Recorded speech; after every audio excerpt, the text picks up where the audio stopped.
When a language model serves requests, it does two very different jobs. First, it reads your whole prompt in one heavy pass, and then it writes the answer one token at a time. Those two phases have completely different appetites for the GPU, and when they share a batch, a single giant prompt can freeze everyone else. Chunked prefill, an idea from the Sarathi work that was later adopted in vLLM, fixes that. Today we're breaking down how it keeps one long request from stalling the room. Let's start with the problem it solves, framed as a before and after. Picture a monolithic prefill.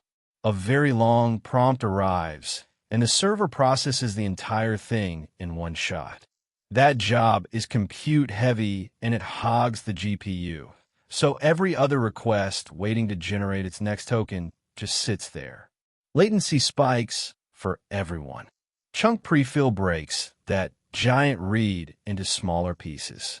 Instead of processing the whole prompt at once, the scheduler feeds it in bite-sized chunks, interleaving them with the ongoing generation of every other request. No single arrival freezes the rest. To see how, follow one long prompt through the batch scheduler. Every request begins in the prefill phase, where the model reads the full prompt. This step is compute-bound. It saturates the math units of the GPU, which is exactly why an oversized prompt is so disruptive to the others. Meanwhile, the requests already answering are in the decode phase, producing one token per step. Decode is memory bandwidth bound rather than compute bound. It leaves plenty of the GPU's math capacity sitting idle. So the scheduler slices the long prompt's prefill into chunks. Each chunk is a small, bounded piece of work rather than one enormous job that has to run start to finish before anything else can proceed. Then it interleaves. Each batch mixes a prefill chunk together with the running decodes of other requests. The compute-heavy chunk fills the idle math left by the bandwidth-bound decodes, so throughput actually climbs while everyone keeps moving.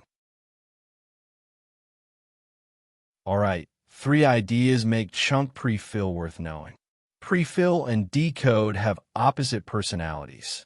Prefill reads the prompt and is compute-bound, while decode writes tokens and is memory bandwidth-bound.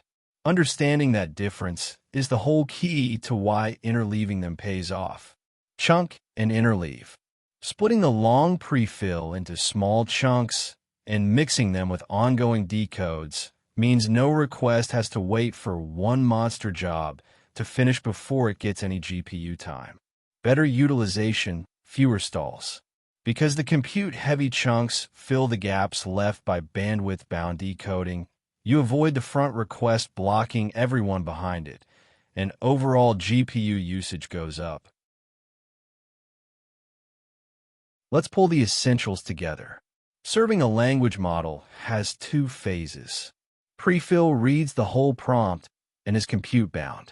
Decode writes tokens and is bandwidth-bound. A single long prompt's prefill can hog the GPU and stall every other request's decode, spiking latency across the batch.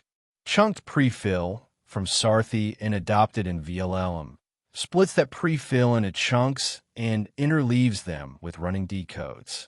The payoff is no giant request blocking the queue, plus higher utilization for mixing compute-heavy and bandwidth-bound work. Hungry for more inference internals made simple? Head over to Standarity.com and keep exploring. See you in the next one.